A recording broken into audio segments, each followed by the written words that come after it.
Welcome to Scrum Masters Elite_UK. Subscribe to the channel for in-depth sports tactical analysis. When following the news about head coach Dave Rennie announcing the All Blacks squad for the match against France, what impressed me was not only the names selected but also the way he built a very clear tactical mindset. In elite rugby, every personnel decision carries a great deal of strategic consideration regarding expertise, form, suitability against the opponent, and the team's overall functioning.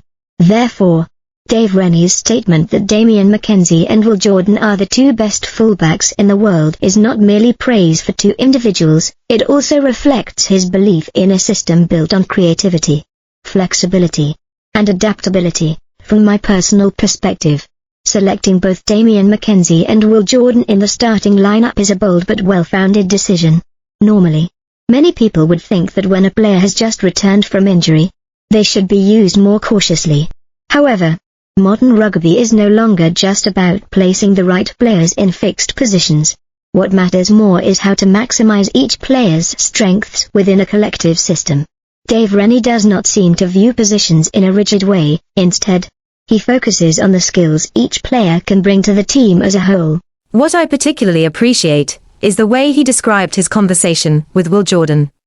From those accounts, it is clear that this was not a decision made in a few days, but the result of months of ongoing discussions.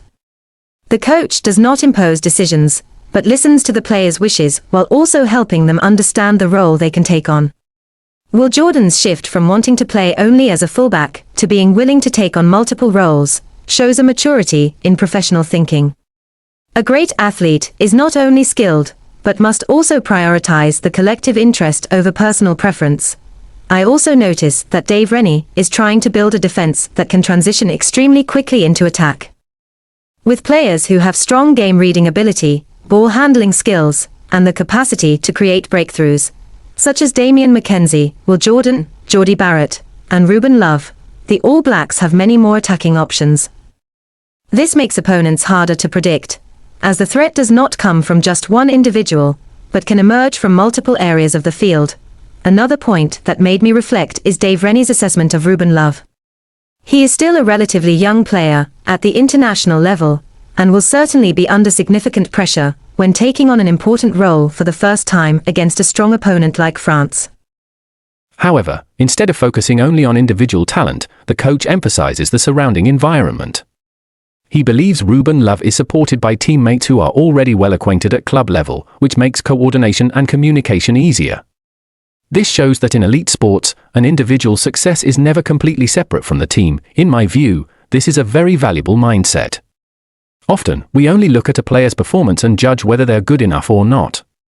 But in reality, the playing environment, support from teammates, trust from the coaching staff, and psychological stability all have a major impact on performance. A talented player placed in the right system can fully express their abilities. Conversely, even highly skilled players can struggle without proper support. I also really like how Dave Rennie explained the selection of Caleb Clarke. This decision shows that he is not only concerned with attacking ability but also considers the opponent's playing style. He anticipated that France would use many tactical kicking situations, so the All Blacks needed a player strong in aerial contests and effective in defense. This reflects the essence of sports tactics. The strongest lineup is not always made up of the most famous individuals, but rather the most suitable combination for the specific demands of each match.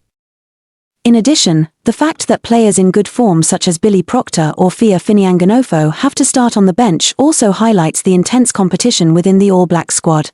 In my opinion, this is completely normal for a top-tier team in the world. Good form does not always guarantee a starting position. The coaching staff must also consider experience, adaptability to the opponent, squad balance, and substitution strategies throughout the match.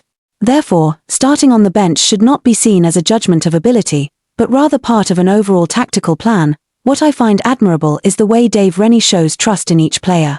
He does not only announce the squad but also clearly explains why each player was selected.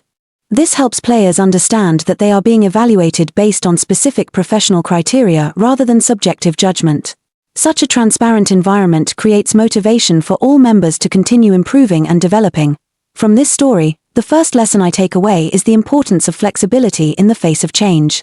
In life, just like in sports, We sometimes become too accustomed to one position or one way of doing things and resist change. However, if we are willing to expand our skills, accept challenges, and adapt, more opportunities will come. Will Jordan is an example of how being willing to take on multiple roles can make someone more valuable to the team. The second lesson is that trust must go hand in hand with preparation. Dave Rennie places trust in Ruben Love, but that trust is not based on blind risk. It is grounded in what the player has demonstrated at club level, in training, in communication with teammates, and in tactical preparation. This reminds me that to earn trust from others, one must first continuously develop and build a solid foundation. For fans, I believe it is important to view tactical decisions with calmness and objectivity. A pre-match lineup often sparks debate, but the final outcome can only be judged after the game ends. Respecting the coaching staff's choices while observing the players' performances fairly will help create a more positive fan culture. Instead of criticizing when a name is missing from the starting lineup, fans can wait to see how the tactical plan unfolds before forming judgments. For the broader community, especially those involved in sports training or education, this story carries a meaningful message. Success does not come only from having talented individuals but also from the ability to connect them into a unified team.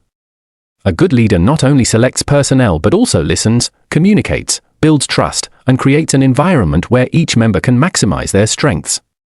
These values apply not only in sports but also in study, work, and everyday life.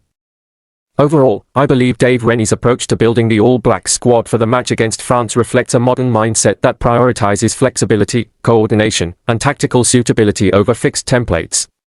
Regardless of the match result, this decision highlights the importance of thorough preparation, objective evaluation of players, and putting the collective interest first. It is a story with many positive lessons, helping me better understand that sustainable success is always built from a combination of talent, trust, a learning mindset, and continuous adaptability. This is also a message worth reflecting on for every fan and every member of the community, because these values are not only true on the field but also meaningful in all areas of life. Thank you for watching Scrum Masters Elite_UK. See you again for the next All Blacks and Dave Rennie tactical analysis.